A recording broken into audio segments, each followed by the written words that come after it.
Caleb, and I have a story about my grandfather's time in the Air Force at Hobsonville Point. In general, my grandfather was in the Air Force for 25 years. He worked on the TBF Avenger, which was one of the fighting jets. It was a short, stubby plane with a small wingspan, unlike the Vampire, which was completely different, with a torpedo body and two tails with a powerful jet engine.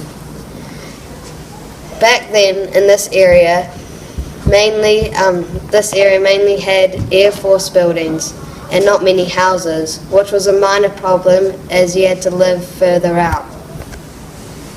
My grandfather also saw an aircraft sometimes during his time at Hobsonville Point called the Meteor.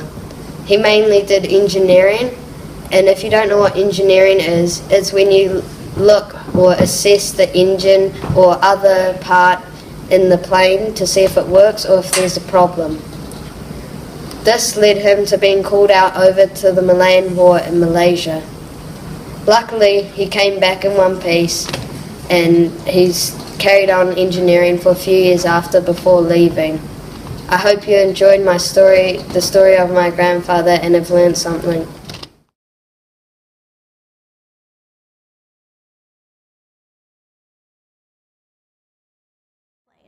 And we'll be showing you how science can make it better. But before we make our model plane, let's look at a few things that we know that fly. I'll start. Birds fly. Airplanes fly. Most times. Insects fly. Bats fly. Turtles fly. I guess we should explain that one. Now, most of us think of flying as moving through the air, but for scientists, flying is moving through any fluid. For this bird, that fluid is air. But for a turtle, that fluid is water.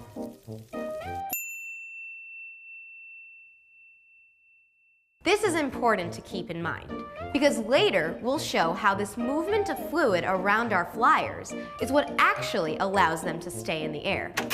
So where were we? Oh yeah, turtles fly. Jets fly.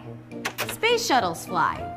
Space shuttles fly. I just said that. Right, but your space shuttle was flying straight up because of the rockets and the fuel that helped launch it. But this space shuttle is actually returning to Earth to land. It's gliding, but what other things glide? Well, a glider plane. Birds that are soaring. Turtles gliding through water.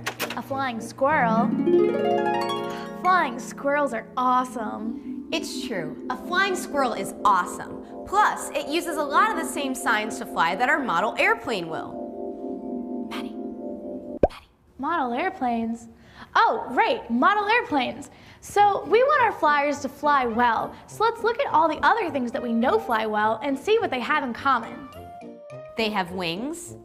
They have a body, or what we call on planes a fuselage. And they have a tail. Another thing that they all have in common is that they are trying to stay suspended in the air, or water in the turtle's case.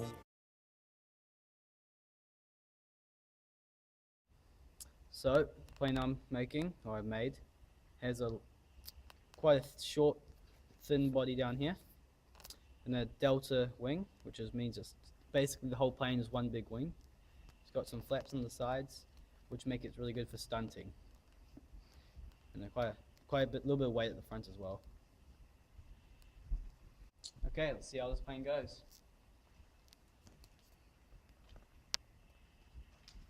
Perfect. Hey guys, I'd like to introduce you to my plane.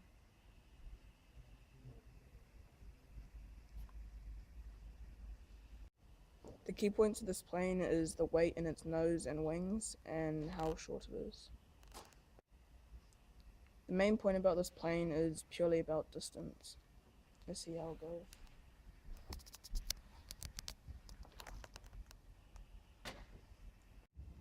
Okay, I'm going to be explaining to you about this plane. It has a longer fuselage compared to this plane here, and the wings are more hexagonal rather than a delta wing. And this one's made for distance as well as this one. So, yep, let's see how it flies.